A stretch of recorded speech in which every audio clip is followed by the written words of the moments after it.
I want to talk about the oldest game in the world. It's called the blame game.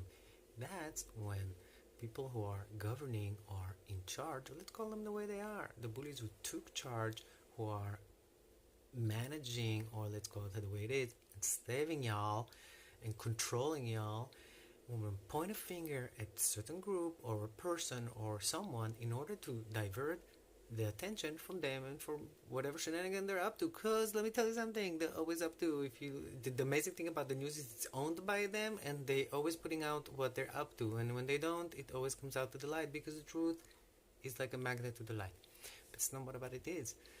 What it what we're talking about is about blame and how people like to blame others for the mistakes. I'm gonna want to teach you a lesson that I learned in the hard way.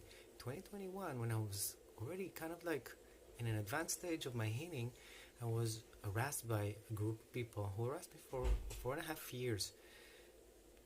All I did when I watched all these like narcissistic behavior and psychopaths and all these things that obviously a lot of them, if not all of them, were, I started, pointing the finger, it's them, it's that, they made me feel like that, they did that, they that. You know what happened? The more I went into holistic healing and really going into my emotions, I found out that the only person behind that finger is me. Everything they were doing was the most helpful thing in the world.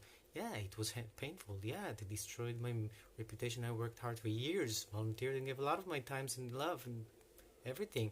They erased hundreds of relationships I had with people just by opening their mouth. But you know what? They did me a great favor because they taught me one of the biggest lessons in the world.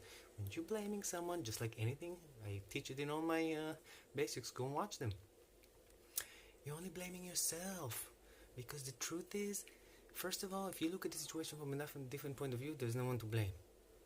Since you see the situation, you call it names, and you name it in a certain way, you're feeling a certain emotion about it, then what you do is you don't want to go into your emotions and deal with that emotion and process it and see where it's at and allow it to pass through you, then integrate. You want to reflect it on someone else because you don't want to deal with your own stuff.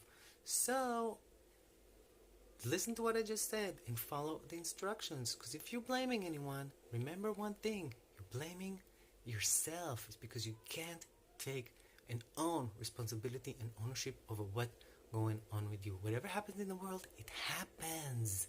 If you want to change it, do something. If you want to call it names, then remember, you're only calling yourself names. You can't call reality names because it is what it is.